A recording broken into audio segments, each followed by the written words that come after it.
Welcome to How to Decorate from Ballard Designs, a weekly podcast all about the trials and triumphs of decorating and redecorating your home. I'm Caroline, I'm on the marketing team. And I'm Taryn, and I'm a product designer. I'm Liz, I head up the creative team. We're your hosts! Join the expert team at Ballard Designs for tips, tricks, and tales from interior designers, stylists, and other talents in the design world. Plus, we'll answer your decorating dilemmas at the end of each episode. We love answering your questions, so don't forget to email us at podcast@ballarddesigns.net. Now, on with the show. Our guest today is UK-based interior designer Amy Dalrymple.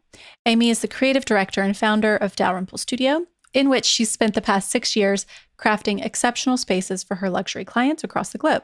Known for her knack for creating interiors that are both timeless and full of warmth and originality and texture, Amy's work is deeply inspired by her love for nature, art, and photography. Today, we're going to chat about how to personalize your approach to design, including lessons she's learned in her own career and from her experiences working with a wide variety of clientele. So, Amy, welcome to the show. Hi, thank you so much for having me. I love always getting to see the portfolios and sort of study the work of UK designers because y'all just do it so well. They're so comfortable, so inviting. There's such a warmth and a timelessness. And, you know, every space is just like, okay, I could have some tea there. I'm not a tea drinker, but I would be if I lived in this home. And yeah, I love how inviting spaces are, especially in your portfolio, but there's also sort of an irreverence and a playfulness in your portfolio that I really, really like. So I can't wait to chat with you about it. That's very kind. Yeah, I don't know whether it's the scale of like English properties, which is so much smaller.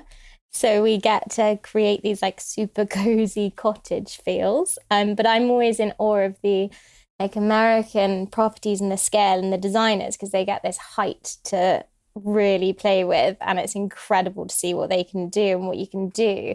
So so a little bit of, I suppose, kind of jealousy on your end as well. Well, the grass is always greener, I suppose. So Exactly, true. Well, maybe true. Let's start by telling everyone a little bit about your background and your journey into the field of interior design and why you decided to pursue this career. Yeah, of course. I suppose it was sort of always in the blood. So my mum's an interior designer and my dad's an architect. So they both had their own companies as I was growing up. So I did spend most of my summer holidays like under a meeting table pretending I wasn't there. My mum was like, right, shove her down there. No childcare, I'll just bring her along. So I think I spent hours like doing mood boards and seeing what they were doing. And I suppose without really realizing it was always a big passion, but never, I kind of fought it and didn't want to do it. So when it came to university, I was like, I'm going to go do history of art. And my father turned around and was like, you're really dyslexic and you hate writing. Like, why do you want to do that? That's just ridiculous. So I think he basically signed me up to do interior architecture at university. Drove me to the university that I'd never heard of and was like, right, you're starting, here you go. I was like, oh, right. So it was always a passion, but I never saw myself going in that direction because I always saw how hard my parents worked and what they did, and I wanted to do something different. But anyway, ended up at university studying interior architecture, which I absolutely loved. And it really sparked something that I wanted to continue. So thank God really for them that they did steer me, and they obviously knew me better than I thought I knew myself when I was leaving school, which I think is very important. So yeah, studied interior architecture and then went on. I wanted to, again, I think I was feeling slightly restless and itchy feet and wanted to do not your usual high-end or residential. And I was like, right, what's different? I'm going to do super yacht interior design to really try and push the boundaries of like, what's no one else doing and why has no one else told me about this? I can do my own thing. So I did that just as like an internship for a couple of months, which I loved. But then I thought, well, it's quite limited and you're kind of storing everything away. And it's maybe I kind of want to go to London, and there's not that many super yacht interior designers based in London. And then I got the opportunity to work at Linley, which was fantastic and super high end and super exciting. I mean, the projects were off this chart of just amazing, and the neat, like what they requested, and a real insight into a different world that I hadn't really explored or seen before.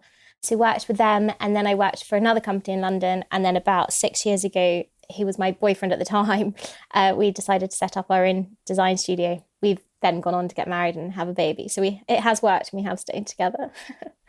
That's amazing. I mean, super yachts, I think it's one of those things that like you don't necessarily even realize they would have a designer. I mean, until you think and you're like, oh, well, of course. But, it's such a niche area that is explored by so few. So do you still sort of bring a little bit of that inspiration into your work? Because like you said, the scale of your projects are often small and, obviously even on a super yacht, you've still got to tuck things away. You've got to use every inch and Yeah, I think definitely. I think like space planning and like plotting where things can go and how the functionality of a space. So whether the table folds down or it's on hydraulics to come up and down to save space, that then becomes a floor.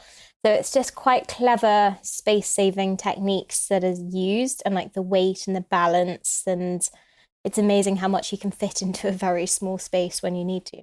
Okay, but they are super yachts. So what is the square footage of a super yacht? Oh, I guess it varies. I mean, it was a very long time ago. I don't know off the top of my head, but I think it's still like fitting in the cabins, the crew mess. You've still got to fit, I don't know, a crew of 12 in bunk beds and a crew mess, and the back end. I think it's the back end of the boat, which no one sees, the more kind of unglamorous side. And it's all about the guest cabins and the dining rooms and the everything like that, which looks amazing, in the hot tubs. But you've also got to fit like your engine, your plant room, all of the messy stuff that you don't want to know about somewhere. It's so cool. of course, yeah. Do you think that, your parents being exposed to their careers growing up and also the home I assume you grew up in, would you say that your style reflects theirs? How does it align and how does it differ? Yeah, I think that definitely, without realizing again, I take definitely from my mum's aesthetic. So although she doesn't like clutter, and she'll hate me for saying this, there is lots of bits that have been found and collected and passed down along the way. So I think there's like each piece has meaning. She doesn't buy for the purpose of buying, oh, I need another armchair. It's been passed down from a great grandmother, or it's been collected from an antiques, or it's come with us since I was little. So I think that really plays into the fact that she doesn't just buy for the sake of buying. So the scale or the proportions might be slightly off, but it doesn't matter because that was in her grandparents' sitting room when she was growing up. So that's what matters. And for some reason, it does all work, and she's really clever with layering and moving things around. So every time we pop back to Dorset or we go home for a weekend, if we go and visit, the whole sitting room's changed, or there'll be paint swatches on the wall, or sofas have twisted, and it's like, oh, okay, I didn't think there was possibilities to do this, but everything's always changing. Like I said, I loved how playful and at times irreverent your spaces are that you did for your clients, an unusual accent color or sort of a fun scallop shape or just sort of, playful touches throughout. Or really outrageous wallpaper every now and again. Yeah. Yes. Super unexpected. Yeah. Tell us where that comes from and sort of what instigates the addition of that into a room. I think that it came from quite an early project when we were first starting out. And they really, really pushed me to clash patterns, to clash fabrics, to really go for it. And like it's sometimes a little bit scary as a designer. You're showing a palette or a mood board, but it's not really what you've got to really think about what they're going to like and how they're going to use it. And sometimes it's not your personal, like what you would have at home, but it's got to suit them. So I think it's really fun if that client's got that real burst of energy and personality, and you've really got to embrace it and then throw in those really playful tones and wallpapers and lay them out on the mood board table. And it's amazing seeing their eyes light up and being like, we love it, we're going for it. And then some clients, they might be like, oh, that's a bit terrifying, no thank you, I don't want giant gorillas on my wall. But some clients are going to be like, I love it, I want it everywhere, please. So I think it's judging the personality, really finding that blend of them and trying to sort of encapsulate them into the textures and colours and wallpapers and hit that spot. But I think homes have got to be fun. I think we've gone through this whole age of beige and taupes and neutrals, which are beautiful, but there's so many exciting suppliers and creatives and artists that I just want to represent and show and put on walls. But all that to be said, like your rooms are never like overly saturated with color or pattern. No. They're extremely warm, and I think you find an extremely beautiful balance of natural elements mixed with these, like a pop of bright color or a tint of like a really beautiful wallpaper. How do you strike that balance in the space? I think it's got to be a space that I think we design for longevity. So I don't ever want a client to get bored. I also want them to be able to, I finish a project and I'm like, I could add so much more to this, but I'm going to leave it here for them to personalize and grow into. So at the end of a project, I'm always like, oh, I'm itching to do a bit more. But I think balancing that, having their staple colors or a pop of a red vanity, it means that they can then add art, or if they travel, they find something and there's a hint of that color. So it's giving them that little token of, here's your palette, you can still grow with it, develop it, add stuff to the walls, change the rugs. So I think it's like a developmental, like they've got the base, they've got a fun palette, I suppose, to grow and use. Do you have that conversation with them that it's theirs to grow on?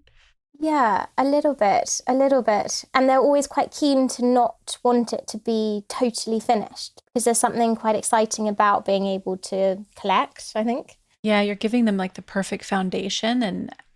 And yeah, you kind of talk in your portfolio and about personalization and having the design be personalized to your clients. And I love how that, kind of doing it like 90% gives them that extra 10% of space to like personalize it even more. That's very clever. I never really thought about that before, but that's a great way to kind of encourage them to like, evolve and grow with their space. And change. And I don't really want anyone to walk into a space and be like, oh, Dalrymple Studio did it. I want it to feel, it sounds silly, but I kind of want it to feel like the client's done it. Mm-hmm. And then I think that final 10% really sets it above someone else, because it's, hopefully they can't go too far wrong, but it still means that it's still theirs rather than done for them. Yeah. What about, I noticed throughout there was like so many moments where I used gingham. You obviously are a gingham lover. So I was curious why, what do you love about a gingham? Why does it work? Oh, I think it's a playful pattern, but you can also layer on top of it. So it's great for sofas. We used it in our chalet project in the kitchen sofa. So we was chatting earlier, but I've got a young boy, a little boy, and a dog. And I think it's fabrics like that are quite forgiving. They're not overly patterned. They're not terrifying. Clients aren't too scared of them, but we can layer and we can put them in places and we can hide whatever life throws at them in some respect. The tones in it, I think, are a little bit more forgiving than like a plain linen, and not too overly powerful on the eye when you walk into a room. I loved it in that chalet project because, so much of that project felt very like Nordic, and obviously it was wintry and there were skins and fur and like cable knit textures and things. And so that gingham on the double sofas was so surprising, but so soothing, I think, just because it was a tonal, sort of like a cream and like a beige gingham. And yeah, I just was not expecting that. And it was the perfect thing. Yeah, I think it's by the fireplace in the kitchen, you can relax. It's just one of those, the chalet was quite hard with colours and textures because it's so white outside. You've got so much wood, it drains all the colour out of fabrics, which was really interesting. And I hadn't really thought about. So that's something that we'd take forward, is working out colours that work in different settings. How did it drain? So I think it was just, I don't know the technicalities of what's happened with the colour, but because you've got the snow, you've got so much bright light outside, you've then got a lot of dark kind of knotted wood on the ceiling and on the walls, which we don't traditionally have kind of, I suppose we do in certain properties, but definitely not, say, in London. And so the colour just seemed to, everything came out quite beige. So it sort of sucked the saturation out of colours, which was really interesting to see. And I don't know what it's been like during the summer months where it's brighter outside, but I could have thrown a lot more colour and pattern at it and it wouldn't have been too over the top. So you're saying next time you'd add more colour than you did that time. Yeah. Definitely. Yeah, definitely. But the color that you do have in that space is so beautiful, and it's so soft and feminine, which really kind of counterbalances all of the wood that's on every single wall and ceiling. It's really lovely. Yeah. And I would love for everyone who's got a mountain home here in the States to take a look, because it is so beautiful and welcoming and warm. It's just, yeah, absolutely charming space. Yeah, that was quite hard to get by the builders. They're like, this isn't chalet-ish. I was like, but we can contrast. We can put a juxtaposition in there. We can have a shaky kitchen in a French chalet. So, okay, you mentioned the space itself and then also the snow outside. It sort of toned the color down. So how did you pick the color for the I assume you went in there knowing you wanted green, but did you have to do a ton of like swatching and adjustments to the color to get the final one? A little bit, although kind of stages of projects, you're deciding the kitchen color before it's been cladded in the space. So obviously we're based in London and we were flying in and out of France. So you get a kind of a tiny, smaller than A4 size swatch painted up, and that comes through, and you think, and you're looking at it in a studio space in London being like, oh, this looks great. And then when you take it out there, it looks totally different. So yeah, I think we went through a few variations. It's a beautiful Farron ball green. So I always trust, and I feel like you can't go wrong. Their colours are so beautiful. The saturation in them is perfect. They're beautiful tones. So it's cardamom green from Farron ball, which is it worked really well, and we did the whole kitchen in it, a huge space, and that was a new section of the chalet. So it was trying to make that didn't feel too different, I suppose, to the original chalet. And there was a funny angle because they were built into the mountain, so we had this really sharp kind of triangle at the back. So trying to fit a kitchen in that was tricky, but I think it does work. It's funny because I do know that color cardamom green, and it always seems much darker, whereas in this in the chalet it really feels quite light, which is kind of, yeah. We always tell people you have to test it, because do not trust your monitor screen and to think that that's what it looks like. Okay, well, let's talk about, English design. I feel like there's this wonderful coziness that we spoke to, an overstuffed sofa that's, just looks very sink in kind of comfort. What do you think are some must-haves that really give a space that coziness? Like, what are some things that you are going to over and over again to bring that warmth to a room? So I definitely think window treatments, so curtains, having that beautiful stack either side of your window. And I do set a lot where you've got kitchens with big glass, like bifolding doors out into a garden space, is always make sure that you've got space to the side to stack curtains, because at night you've just got this big black panel in your kitchen. And it's always like, oh, we want as much light and we don't want to block it. But I do think for coziness, curtains at the end of the day, you can shut shutting out the outside world. You're coming in for the day and you're really creating that coziness. So big, thick curtains, especially in bedrooms, but even in kitchens, I would say. And I see a lot of properties where I'm like, oh, where are the curtains going to fit? And it hasn't been thought about. I also think like lots of cushions and layering, which you can interchange and move around. I always try and push, and we have one as a fabric big ottoman as a coffee table. Again, it's so good. You can put your feet up. I think it's just the coziness comes from feeling comfortable in a space. So somewhere that you can put your feet up when you're on the sofa. Even you can lie on the sofa with your feet on the sofa. It's feeling at home. So where you're comfortable. So just making things super cozy. So increasing the depth of sofas so you can get really comfortable and sink into it. But we never put back cushions on a sofa because then you've got to plump them. So it's like you've snuggled up, you've watched a film, you've laid on the sofa, but no one knows. So you can get up and do your own thing. And if anyone pops in, then none the wiser that you've just been laid on the sofa all day. Smart and so practical. I do hate that task. I mean, like fluffing a throw pillow is one thing, but having to reshape the cushions is very irritating. Yeah, you don't want to do it. And especially if children have kind of been sitting on the back of it and it's all squashed and there's nothing worse than walking to someone sitting and being like, oh dear. Oh gosh. That doesn't look good anymore. And with the back cushions are just, try talking your kid out of building a fort out of them. That's all I'm going to say. Because mine are often on the floor or piled up in the corner or something, not on the back of the sofa looking all nice. Yeah. I'm serious. There is room to teach the kids how to style them out. And that's True, very that's what true. my kid does. I'm like, "Can you go style out the living room?" And they're like, "Okay, right, I'll do it." Yeah, Really? it's fantastic. Fantastic. I can't get them to vacuum to save the world, but So talking about layering, I mean, pattern is a big part of, I feel like, English style as well, and patterns in different scales. But then there's also pattern on pattern that I feel Yeah. like we're seeing a lot of. Can you talk about how to do that right? Yeah, definitely. So I don't think you should be afraid of layering the pattern, but it's starting with a base pattern, which is your kind of bolder, that's your kind of canvas, I suppose. And then you're pulling out, so say it's got 3 colorways in it, then your next pattern will be a pattern that has only one of those colorways in on top of that. And then you've got to then pull in a plain linen just to ground it all. And then you can place another pattern on top of that.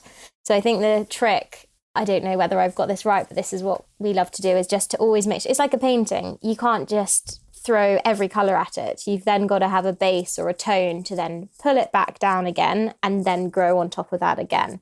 So it's like if you're layering 4 patterns, I would make sure that there's at least 1 or 2 planes mixed within it to really hold its I don't know the word, but just to make it grounded, I suppose.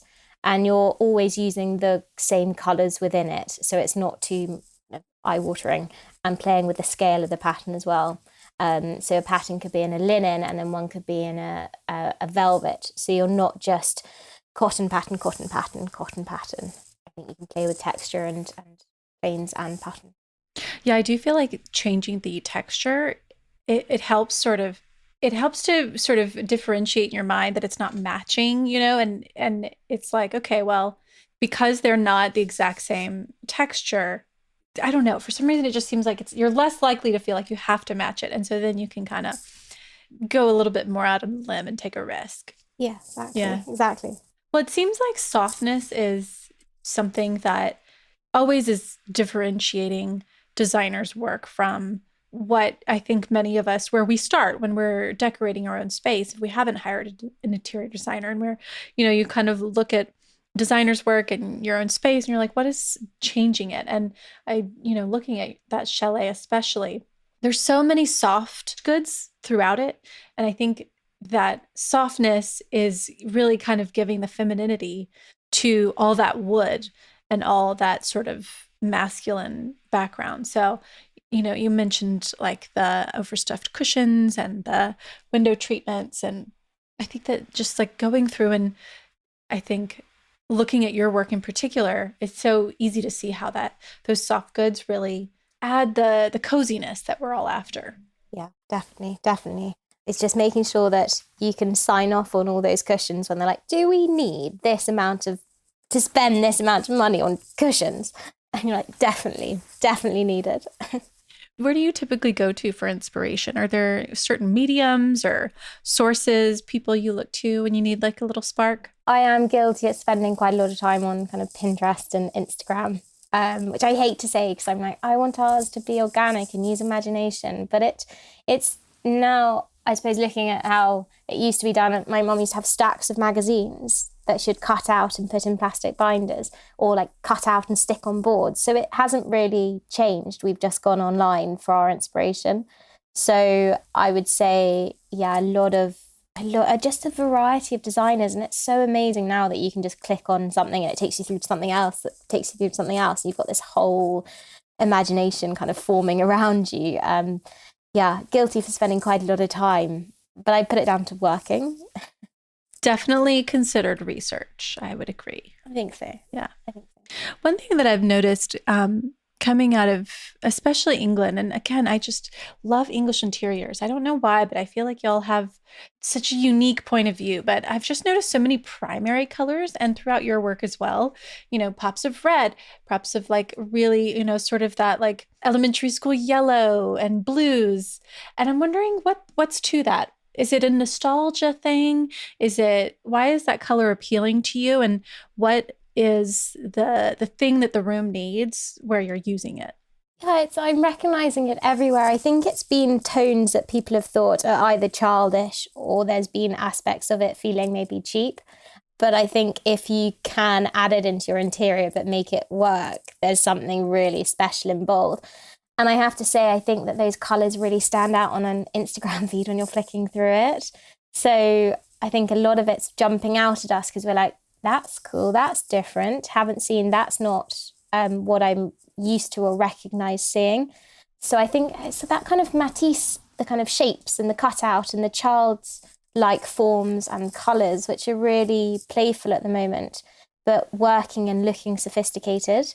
I think they're colors that originally, I think now with all the paint companies, everyone's pushing what's possible and they're kind of tonal primaries, but they're still your basics. But I think there's something, recognizing a lot of it at the moment. And I'm not sure where it's coming from, but maybe it is the kind of basics or the where we find our happiness, and it's bringing us back down to the, what's your favorite color? Blue. It's that sort of line. But if we're to use that in a room, is it best to use it in an accent or in something that can be swapped out in case we tire of it?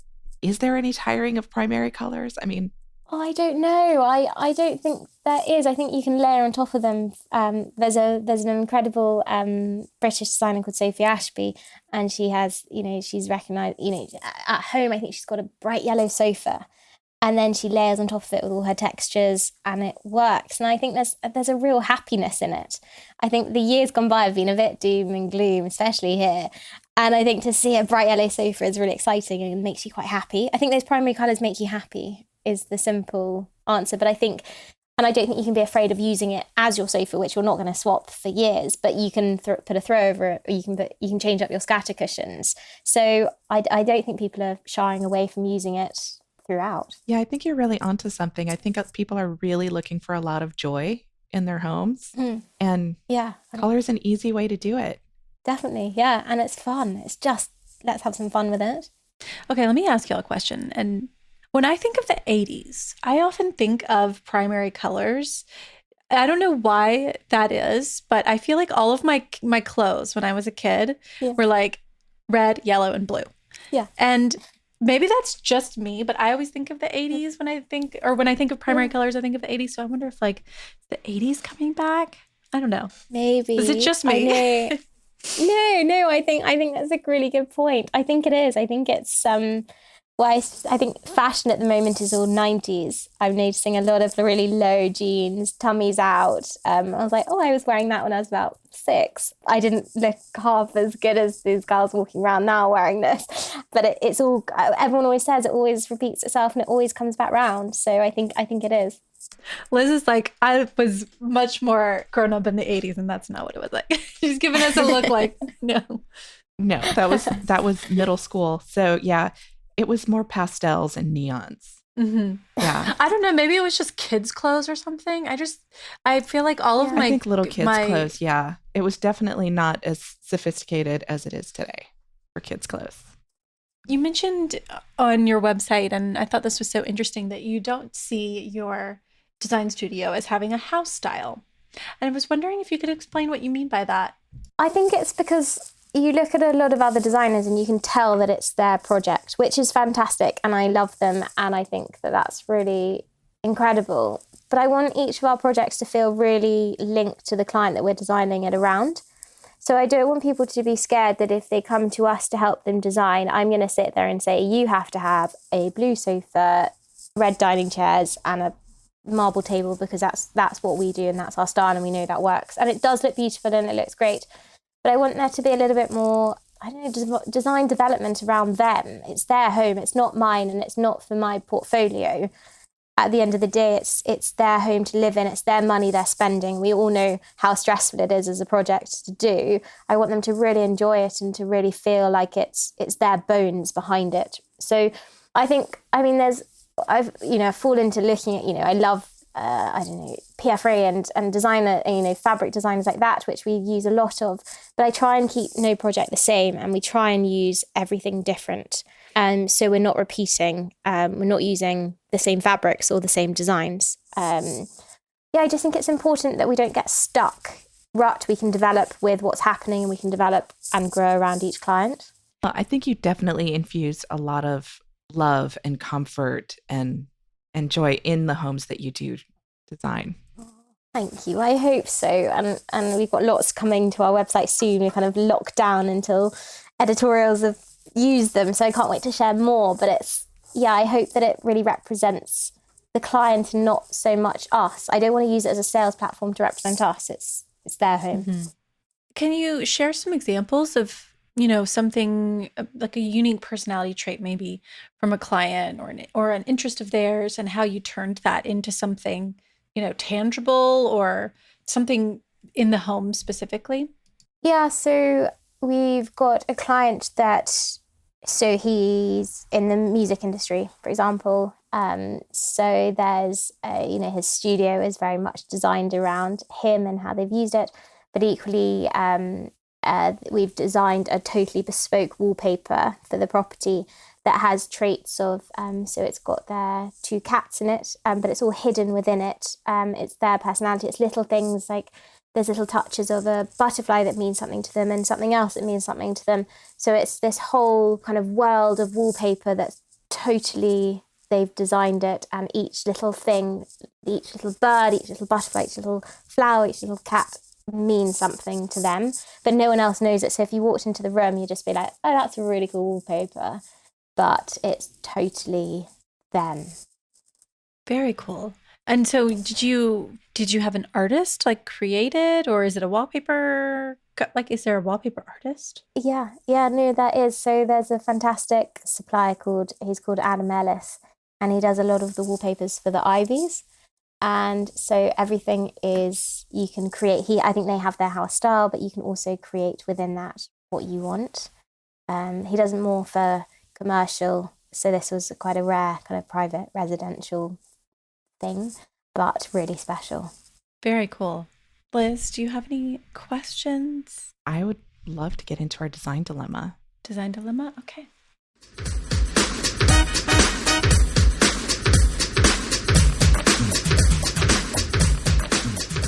So it's Meg in Brooklyn. She has a small space, so you're going to be such a big help, I'm sure. Greetings, Ballard Designs team. Your podcast has given me a great deal of joy and education. Thank you so much for sharing. Thanks, Meg. That's so sweet. I'm having a lot of difficulty with optimizing this room and hoping your panel and expert could help me out of being stuck. Hoping to make this a more welcoming hangout space for teenagers, but also a guest apartment space. As of now, the only sleep surface is the twin bed. When couples or families spend the night, we had a twin and queen blow-up situation, which nobody complains about, but I'd love more ease. There's a lot happening in this room with all the wainscoting and mantle and built-in armoire. It was the dining room in the 1890s, but this is the room of lost furniture, so it has accumulated miscellaneous pieces, like our standalone armoire, which is a nice focal point, but possibly gratuitous. I could put another daybed across the current daybed and move the armoire into the bay window. Is this a faux pas? A window seat with a bed inside? For the teenagers, I would love more seating and a game table, but nothing too formal, and resist an actual bed because I'd rather have it be multifunctional, but I'm open. Would love any and all feedback and very appreciative. Sincerely, Meg in Brooklyn. I mean, I think it looks kind of big for Brooklyn. It's a long room. Yeah. It's a big space. Yeah, it's a long kind of narrow space. There's a bay window at one side and a fireplace in the middle, and then looks like some big double doors. Lots of beautiful dark wood features. What do you think, Amy? So I do think that it might have to stop being a room that furniture's moved into, which I hate to say because I love furniture, but maybe if you could repurpose or move it, I think it needs to start afresh. I wonder with the paneling, it feels quite dark, the shutters against the window. So again, like we were saying with curtains or Roman blinds, whether you could maximize those or fold those back and be able to have shears so you can see out and it brings light because the timber's quite dark in the room. It's cozy, but it feels like it needs some more. I would have 2 separate rugs and divide the space. So you have your kind of snug, whether it has a sofa bed with a futon ottoman that has storage, so you store all the bedding for that space down in that room. And then you can pull it out and use it with a little armchair and window seat in the window. And in the darker spaces where you have your games table whether there's like a bar area, depending on the children's age, and another sofa or like a small tub chair that you can sit in while everyone's playing around. But I think it definitely needs some texture and colour and rugs on the floor. And then using the two spaces as kind of different purposes, which will make it stop feeling so long and quite narrow and also brighten it up. And I'd look at the lighting as well, just to make sure that you've got enough table lamps and floor lamps to bring low level lighting rather than just the one singular ceiling mounted. No, that seems great because it is a very long and narrow space. We have a sofa that might be of interest to her. It's a sleeper sofa, but instead of this sofa, like the sleeper part coming out of like the middle, like the folding kind, it like pulls. It's like a trundle that pops up, and so it turns. It basically creates a queen bed. Yeah. Yes. It's called the Somerset. Yes, it's called the Somerset. So that could be something that she could try, because that way she would have a queen, but most of the time it's just a sofa, and it's more disguised, I suppose, than just a day bed, which you can obviously see when you're, kind of obvious there's a sofa in there. So that could be something she looks at. I feel like she should also look at your chalet project that we were talking about. It's just because there's so much wood in the space, and you've done such a beautiful job in your project of just adding so much, like so many textiles, as we spoke about, and textures, and really kind of bringing some lightness in through the textures to help counterbalance the wood. So she definitely needs to check out your portfolio. Lots of cushions. Lots of cushions. This space could use lots of cushions. It could definitely. What would you do to the bay window? Would you add curtains to that? And if so, like, how would you treat it?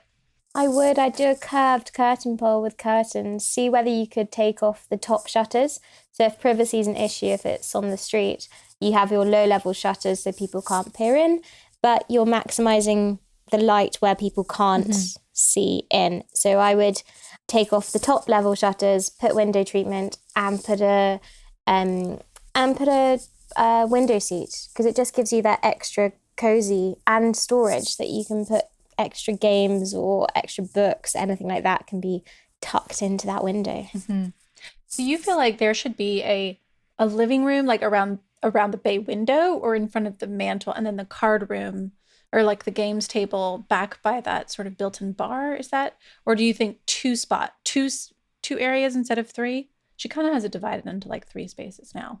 Yeah, I would do it as 2. So I would have I don't think, obviously the fireplace isn't working, so I don't think it needs to be a big focal point. You could have an armchair or 2 armchairs in that space, but I think having 2 will make it feel bigger, but also dividing it. So you could almost have like a console table between the 2 spaces with 2 lamps on, so it feels more like it's the sitting room space, and then you have the game space behind it, and dressing that, or having an armchair with a throw against it, so you're not just looking at the back of any furniture. Got it. Okay. So when you divide, you don't want to just look at the back end of a sofa. Isn't very beautiful. Right. I love the idea of adding more lamps, because she really just has an overhead, and then she has a couple really kind of interesting looking sconces, task light type situations going on that are mounted to the wall. But yeah, lamps would help bring your eye through the space at different levels. Yeah, definitely. And if you wanted to go and sit there, just read a book or relax in the kind of sitting room space, you can just light that space rather than having to light the whole room. Every room needs a pair of lamps. Definitely. Did she think like a pair, and nothing looks better than a pair of lamps? Like it always works. So good. And beautiful shades and lovely fabrics. You can, again, layering pattern and shades is the best. Oh my gosh. Well, I mean, speaking of, layers and softness, a pleated lampshade will look great in here. And you do that so beautifully too. Adore a lampshade. It's a bit sad, isn't it? What is better than a pleated lampshade? Oh, they're just so wonderful. I don't know what it is. I can't explain it. Can you explain it? Why do we like them so much? I don't know. I think again, they're quite fun, which, I mean, maybe I need to get out more, but there's something really gentle and playful, and it's textured, and I think anything that you want to touch and see how it feels is really special, and I think that's why we love it. Again, it's not taking life too seriously. Yeah. Well, Meg, thank you so much for listening and for writing in. Best of luck. Check out Amy's portfolio and her chalet project in particular. And let us know what you decide to do. Send us some effort photos. Please do. It's a great space. It really is. All right, Amy, can you tell everyone where they can find you, follow you, and see your work? So our Instagram is at Dalrymple Studio, and our website is dalrymplestudio.co.uk. Fabulous. And I love your Instagram. Such a fun feed to follow. And thank you for joining us. Thank you so much for having me. It's been so lovely. It's been a pleasure. And that's our show. You can find all of the show notes on our blog, howtodecorate.com/podcast. To send in a decorating dilemma, email your questions to podcast@ballarddesigns.net so we can help you with your space. And of course, be sure to follow us on social media at Ballard Designs. Don't forget to subscribe wherever you get your podcasts so you never miss an episode. And please leave us a review. We'd love to hear your feedback. Until next time, Happy happy decorating.